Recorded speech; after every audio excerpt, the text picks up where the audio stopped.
Welcome. I am Tom Schuster, and this is Christianity Unearthed, the 4,000-year rise and fall of Christianity. Before there was a New Testament, there was no single Christianity. Before there was a creed, before there was an institution capable of enforcing unity, there were competing memories, rival interpretations, and fragile communities trying to decide what had happened and what it meant. Before the year 313 CE, multiple forms of Christianity existed side by side, and no single version had yet become dominant. That is where this season begins. It begins before the filtration process, which started in the year 313, before the smoothing, and before the later memory of inevitability. One sentence in Luke gives the game away. Quote, "Since many have undertaken to set down an orderly account," unquote, Luke chapter 1, verse 1. Many have undertaken. That is not a footnote. It is a confession. It tells you that Christianity did not begin as a single finished story transmitted intact from one room to the next. It began as multiple attempts to narrate, explain, and stabilize something that had already started to branch. The texts emerge from that diversity, and later institutions narrow it.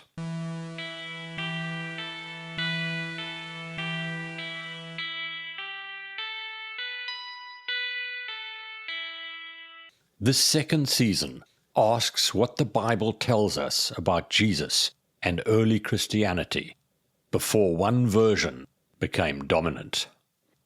The simplest fact is also the most useful one. The texts do not agree. The world that produced them did not agree. The seams are not an embarrassment, they are evidence. Season 2 begins here, before the filter, before the smoothing, before the later memory of inevitability. I did not arrive at this project through doctrine. I arrived through looking at stone, paint, and architecture. Churches that still stand, floors that still carry the geometry of belief. The first 3 centuries felt dense, contradictory, and oddly opaque. The documents did not behave like one story. The Gospels did not read like foretellings of the same story. The letters did not sound like calm doctrine. Rival voices appeared, and then vanished.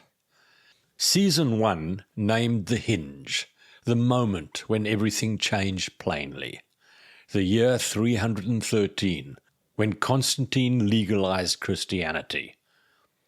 Legalization did not invent belief. It changed conditions. It changed what disagreement cost. It changed what unity meant. It changed who could enforce boundaries and who could not. When that hinge closed, the door swung shut, cutting off what had occurred in the 3 centuries before and radiating forward into the centuries that followed, outward across geographies where Christianity never looked the same from one city to the next. The mosaic floor of Aquileia made that hinge physical for me. It made it architectural. It made it visible as a change in scale, a shift in public posture, and a new relationship between religion, administration, and power. That moment produced clarity. And that clarity produced this podcast series. Season 2 investigates the pre-313 world through its texts and through the seams inside those texts.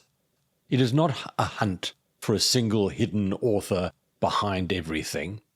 It is not a search for a neat origin. It is an attempt to read the documents in the conditions that produced them and to ask how early communities understood Jesus, how those understandings diverged, and how later doctrine emerged from that process. It asks who Jesus thought he was, what his immediate followers thought he was, how Jewish Christians differed from other Jews and from Gentiles, whether the doctrine of the church originated with Jesus or was gradually created over 300 years, whether the Gospels present a coherent and contradiction-free version of Jesus' life and teachings, and whether the creed established at Nicaea represents the original faith or a later human construction. The claim of divine originality, consistency, and error-freeness is examined seriously. The claim was divine. The interpretation required human scaffolding, because the claim forced contradictions and questions that could not be avoided. Those questions produced branching, rival answers, and competing streams. This season traces those streams without contempt and without harmonizing them away.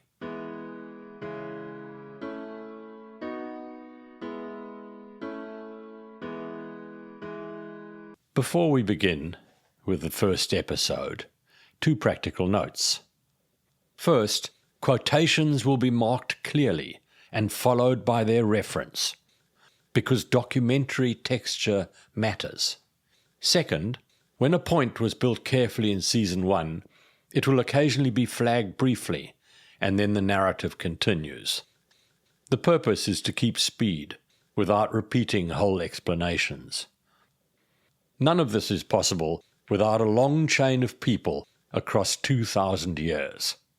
Scribes who have copied, translators who carried texts across languages, archivists and conservators who kept fragile material from disappearing, archaeologists, epigraphers, and historians who rebuilt context from scraps, textual critics who did the slow comparative work that makes seem visible rather than speculative, modern historical authors, and podcasters.